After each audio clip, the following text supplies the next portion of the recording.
आप देख रहे हैं लाइव इंडिया हर पल। नमस्कार, आप देख रहे हैं लाइव इंडिया हर पल। मैं हूं आपके साथ रेखा मिश्रा। पश्चिम बंगाल के फाल्टा विधानसभा में हुए चुनाव में जिस तरीके से भाजपा की जीत हुई, उसके बाद से ही लगातार राजनीति चरम पर है और ऐसे में सवाल किया जा रहा है कि आखिर फाल्टा में ऐसा क्या हुआ, कैसे फाल्टा में खेला हुआ जिसकी वजह से भाजपा के उम्मीदवार की इस तरह से जीत हुई है।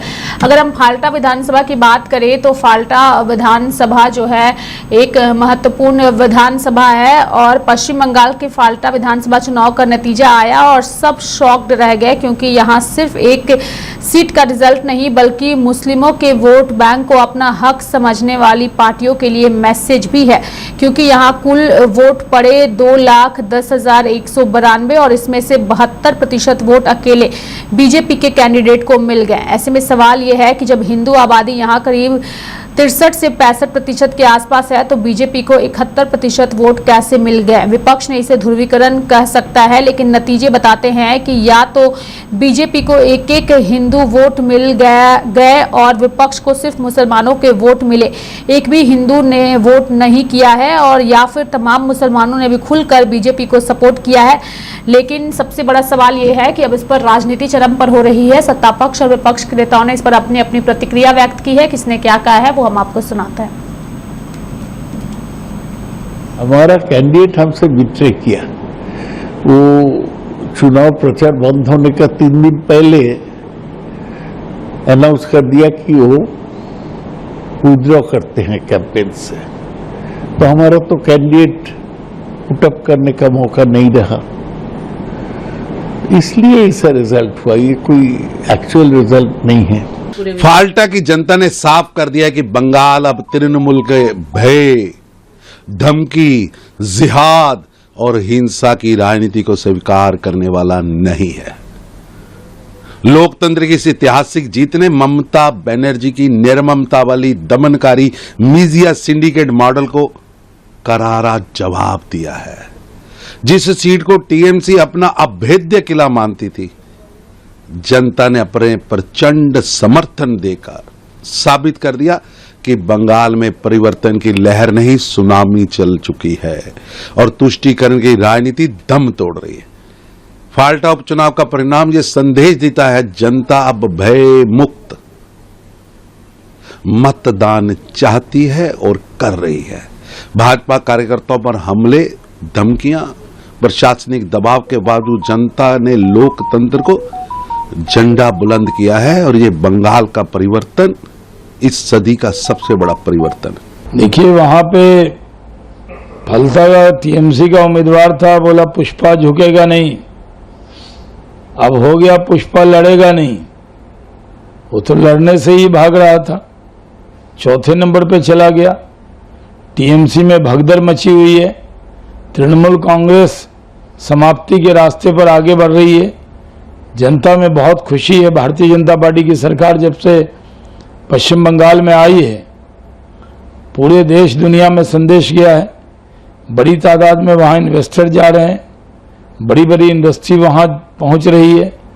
लोगों को लग रहा है कि अब उद्योग और रोजगार वहाँ बहुत होगा और पश्चिम बंगाल जो सपना बंगाल के लोगों ने देखा है उसको मोदी जी पूरा करवाएंगे। निश्चित रूप से अब बंगाल में जो है बहुत दिनों के बाद आज़ादी मिला है लोगों को, नहीं तो वोट डालने का भी वहां पर जो है लोग साहस नहीं करते थे। तृणमूल कांग्रेस का जो गुंडागर्दी था वो पूरे बंगाल में छाया हुआ था और कलकत्ता शहर में लोग जो है वोट डालने के लिए डर से, तृणमूल कांग्रेस के गुंडे के डर से नहीं जाते थे। अब बंगाल को आज़ादी मिली है और बंगाल जो है अब न्याय के साथ आगे बढ़ेगा।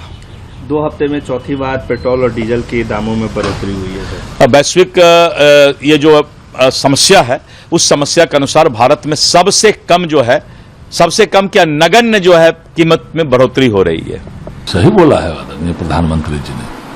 1,09,000 से ऊपर मतों से भारतीय जनता पार्टी जीती है।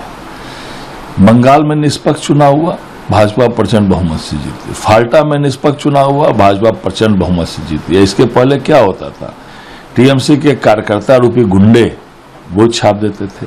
रोहिंग्या, बांग्लादेशी घुसपैठिए के माध्यम से फर्जी वोट मतदान होता था, जो मृतक थे या जो शिफ्टेड थे वो लोग वोट डालते थे, और जिस तरह टीएमसी के कार्यकर्ता रूपी गुंडे आम लोगों को डराते थे, धमकाते थे, वोट नहीं डालते थे। इस बार चुनाव आयोग ने निष्पक्ष चुनाव की व्यवस्था कर दी और सुपड़ा साफ हो गया। देखिए, फाल्टा के उपचुनाव में पूरे देश की नजरें थी, क्योंकि उस समय अभिषेक बनर्जी ने सीना ठोक कर कहा था कि 7 जन भी लग जाएंगे भारतीय जनता पार्टी या हमारे डायमंड हार्बर मॉडल, यही शब्द उन्होंने प्रयोग किया था, डायमंड हार्बर मॉडल, इसको वो ध्वस्त नहीं कर सकती है। साहब, कौन से डायमंड हार्बर की वो बात कर रहे थे, सब ध्वस्त हो गया।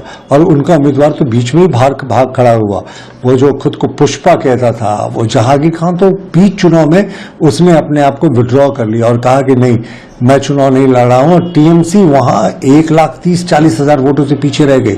दूसरे नंबर में जो पार्टी आई मार्क्सिस्ट, वो भी 1 लाख से ज्यादा मतों से पीछे रही। भाजपा ने वहां पर 1 लाख वोटों से जीत दर्ज की। और ये तो वही चुनाव था ना जहां पर इन्होंने भाजपा के जो ईवीएम का बटन था उसके आगे टेप चिपका दिया था। तो अति का अंत होता है, और ये अति के जो राक्षस स्वरूप था, जो चुनाव जीतने का इनका मॉडल था, उसका अंत हो गया। तो मेरे साथ फिलहाल अभी के लिए इस खबर में इतना ही। आप देखते रहिए लाइव इंडिया हर पल। नमस्कार।